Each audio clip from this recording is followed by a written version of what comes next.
Bom dia, nosso grupo vai apresentar sobre os mamíferos, começando agora, as características específicas dos mamíferos. As características que deu o nome à classe de mamíferos é apresentada de glândulas mamárias, que são mais desenvolvidas nas fêmeas. Após o nascimento dos filhotes, eles são amamentados pela fêmea com o leite produzido nessas glândulas. Aqui do lado tem uma foto sobre a mama dos animais, onde a presença do tecido adiposo e as glândulas mamárias, e o mamilo onde o filhotinho vai se alimentar. Os mamíferos possuem dois tipos de glândulas na pele, que são exclusivas do grupo e de origem epidérmica. Algumas espécies possuem também glândulas especiais, como a que exala o odor característico do gambá, por exemplo. As glândulas sudoríparas produzem suor e o liberam para a superfície do corpo, da qual evapora, contribuindo na regulação térmica do corpo, onde os animais se mantêm a temperatura corporal. As glândulas sebáceas produzem uma secreção oleosa que atua como lubrificante dos pelos e da pele, e suas quantidades variam de uma espécie de mamífero para outra. Aqui está a imagem da pele dos mamíferos, onde está presente as glândulas que foi citado agora. A presença de pelos bem desenvolvidos não é, no entanto, a única característica diretamente relacionada com a preservação do calor. Outras características são também importantes, como a presença de uma camada de tecido adiposo, que é a gordura, sobre a pele, denominada hipoderme ou panículo adiposo. A sudação aumenta como parte do processo de regulação térmica, pois a água, principal componente do suor, evapora mais rapidamente com o aumento da temperatura.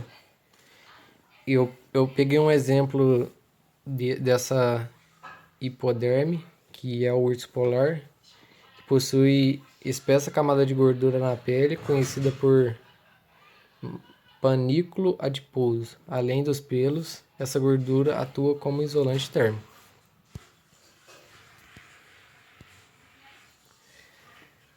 Uma característica exclusiva da anatomia dos mamíferos é a divisão interna do tronco em duas partes, o tórax e o abdômen, separadas internamente por músculos achatados chamados diafragma, que o coração e os pulmões situam-se no tórax.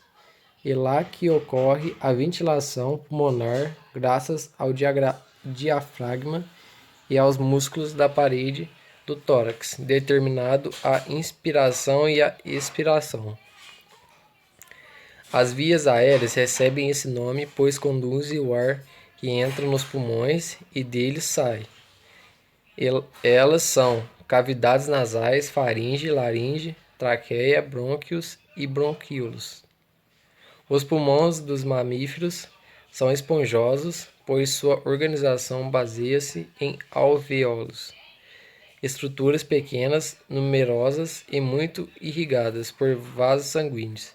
Eles constituem os locais de trocas gasosas entre o ar e o sangue, que circulam pelos específicas dos mamíferos.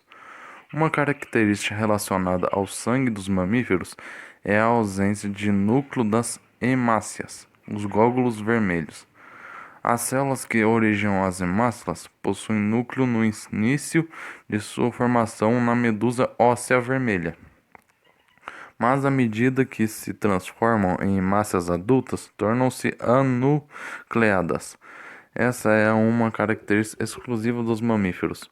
Quando a reprodução, os mamíferos são animais de fecundação interna.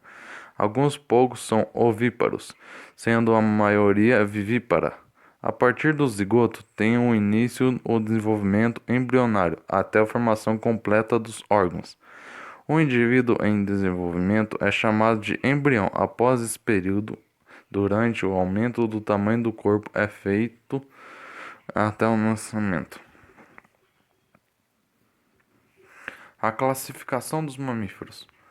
Os mamíferos são classificados em 3 grupos: protéritos e monotremandos são ovíparos, como os ornitorrincos.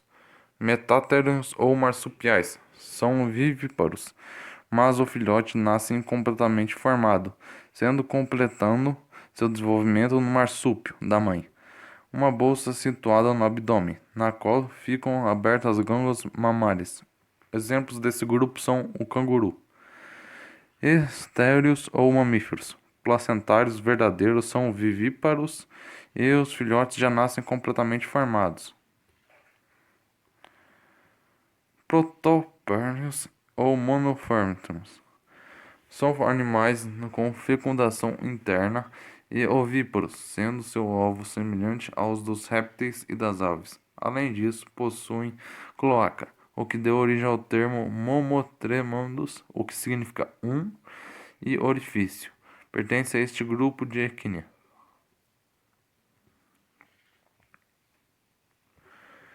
E também temos o Metratheriums e o marsupiais. Os Metratheriums são vivíparos, mas o desenvolvimento da placenta muito rudimentar e os efeitos causam seu desenvolvimento dentro do marsúpio, uma bolsa existente no abdômen da mãe. Existem atualmente cerca de 250 espécies de marsupiais, a maioria vivendo na Austrália, como o canguru e o koala, no Brasil, o gambá e a cuica.